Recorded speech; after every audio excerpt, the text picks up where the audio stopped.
Alright. Tunatumia kwamba kwa mzima kabisa. Karibu sana katika siku nyingine. Karibu sana katika makala ya Biblia waziwazi. Of course tukizidi kuzungumza swala nzuri kabisa mchungaji, swala la miguu.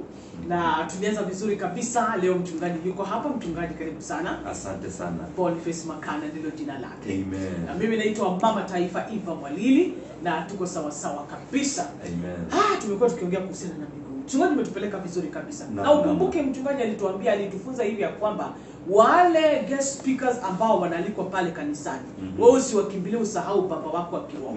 Chunga sana pale. Thank you. Sasa leo tunaingia kwa miguu gani? Leo tunataka tuangalie miguu inaitwa divine speed feet ama miguu ya mbio. Divine speed. Divine speed. Hiyo najua wakati tukizungumzia hii najua watu wengi sana walichangamkia sana hii. Hii ni ile miguu ambayo inaitwa hii ni miguu ambayo inafanya safari yako ya kufikia hatima yako inakuwa fupi kabisa. Kwa sababu kuna kungangana kwingine. Inaleta njia hizi, inaleta njia mkato. Kuna kungangana kwingine. Kuna kungangana. Kuna watu ambao kitambo anunue baiskeli lazima kuwa amezeeka, amengangana, ameuza shamba, amekodisha nini, amefika umri gani sijui ndio anaweza kununua vitu kama hizo. Unajua unaposoma Biblia kitabu cha Samueli wa pili sura ya 22. Samueli wa pili. Acha tuangalie pale. Naam. Samueli wa pili sura ya 22. Samueli wa pili. 2 Samuel chapter 22. Yes. Umefika pale? Niko pale. Kuna mstari wa 33. 33 verse 33. 34. Nataka tuweze kuangalia. 33 na 34. Naam. Mungu ndiye ngome yangu yenye nguvu, naye huongoza wakamilifu katika njia yake. Naam. Huifanya miguu yangu kuwa kama ya kulungu na kunisimamisha mahali panga pa juu.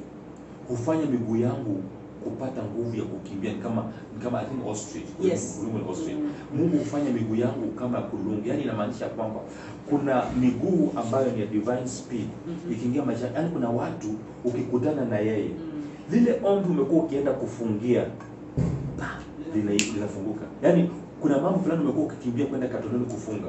Kuna mtu akiingia katika maisha yako, hiyo ombi linaisha. Ni kwa sababu anafanyika jibu la ile maombi. Yaani kuna watu ambao vile vitu ambavyo watu wengine wamengangana miaka 20 ndio wakapata. Kuna watu fulani ambao Mungu huwa anawatuma katika maisha.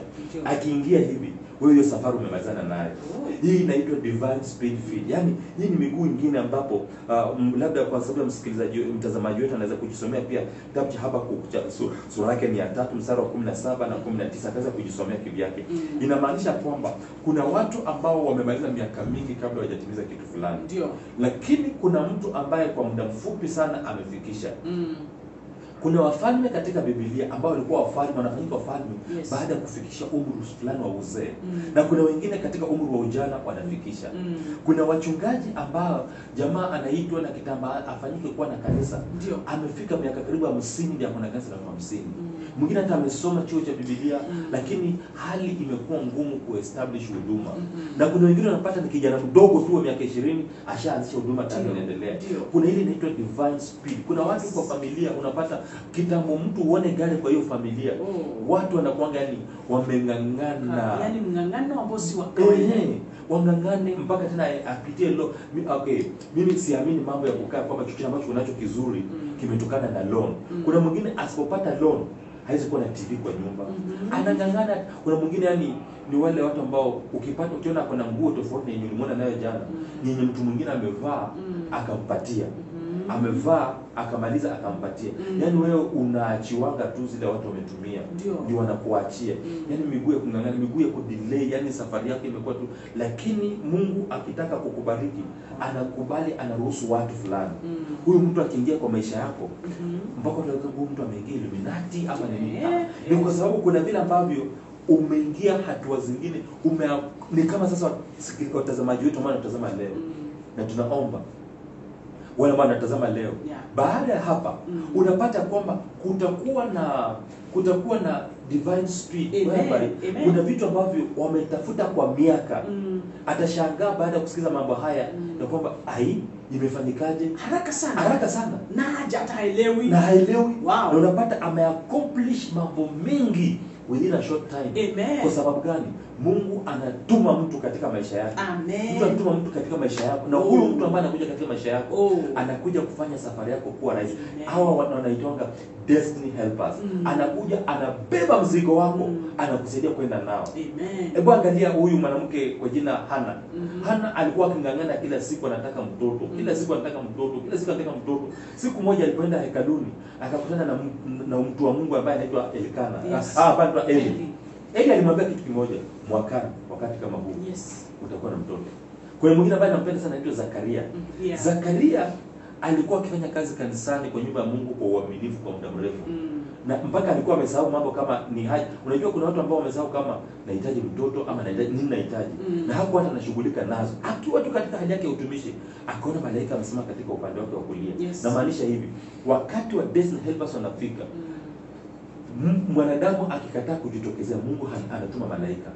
Na huyu malaika akamwambia Zakaria, "Hey Zakaria, mke wako Elizabeth atakupa mtoto." Anasema hapana, haiwezekani. Yaani hawa ni watu ambao wanafanya safari yako mrefu inakuwa fupi. Kwa mfano, kutoka Western mpaka Nairobi, unapata kwamba siku zote umezoea kutumia minimum masaa 8, masaa 10 ndio ufike.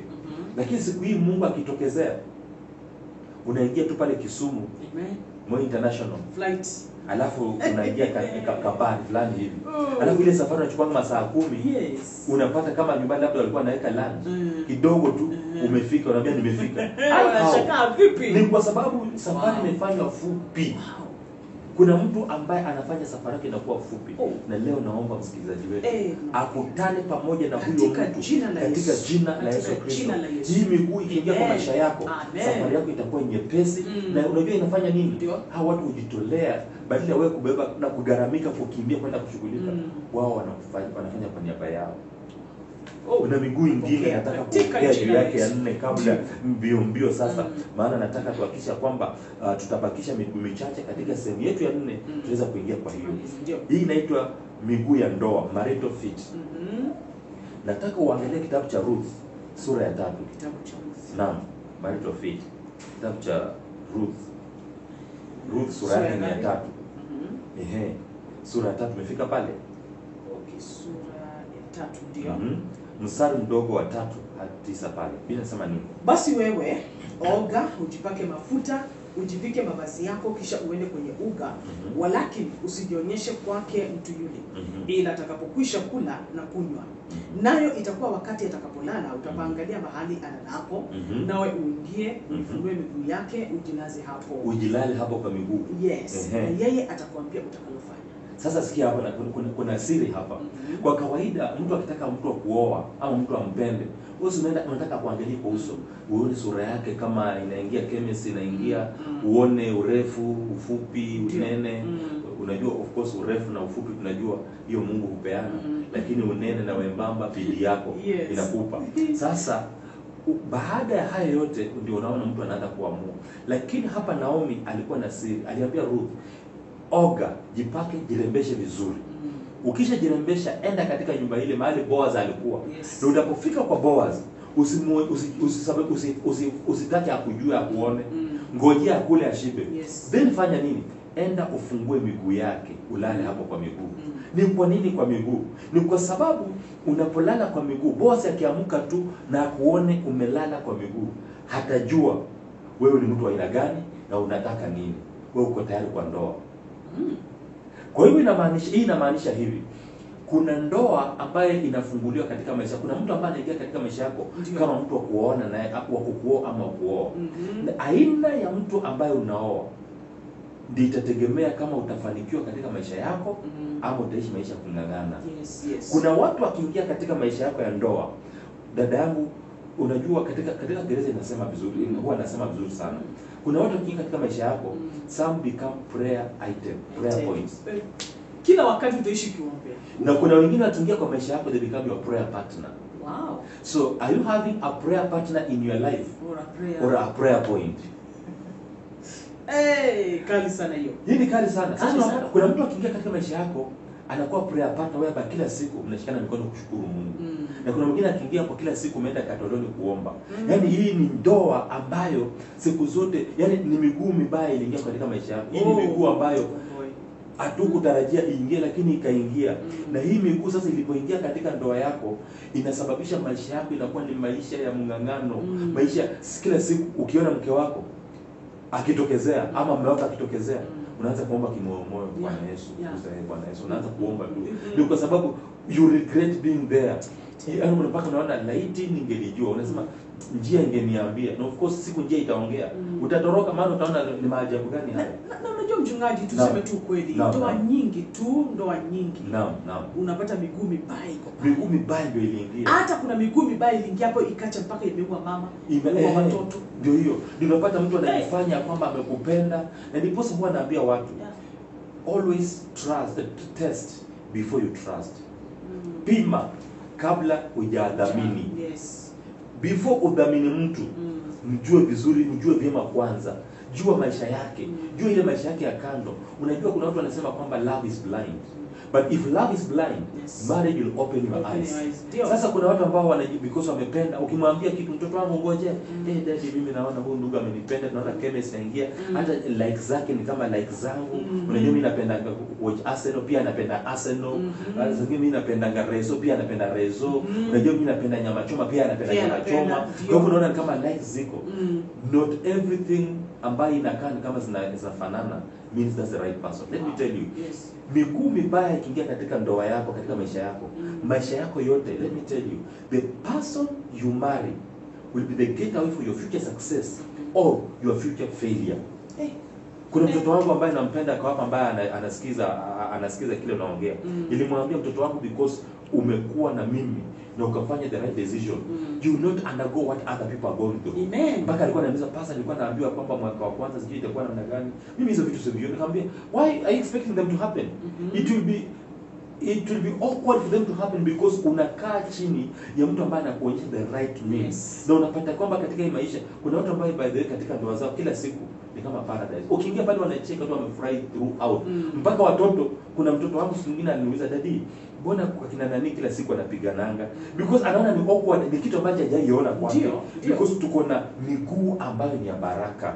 Kwa msikilizaji, mtazamaji ambaye anatazama leo, ambaye maisha yake imejaa vilio kwa ajili ya vita na dhoruba katika ndoa. Sikia leo, tunatangaza leo ya kwamba kama kuna era imeingia katika upande wako wa ndoa, ya kwamba era ya hiyo miguu ambayo inastahili inakuwa corrected katika jina la Yesu. Na kama kuna adui amekuwa akipiga ndoa yako, uliingia katika miguu iliyo sawa, na adui akaona wivu amekuwa akipiga, katika jina la Yesu tunatangaza era hiyo inakuwa corrected, na hiyo ndoa inasimama, na hiyo uhusiano inasimama, na ndoa yako inakuwa ya baraka kuanzia leo katika jina la Yesu Kristo. Kwa hivyo tunaomba ukiendelea kutazama, subscribe kwa channel zetu, share na marafiki, tani pale chini.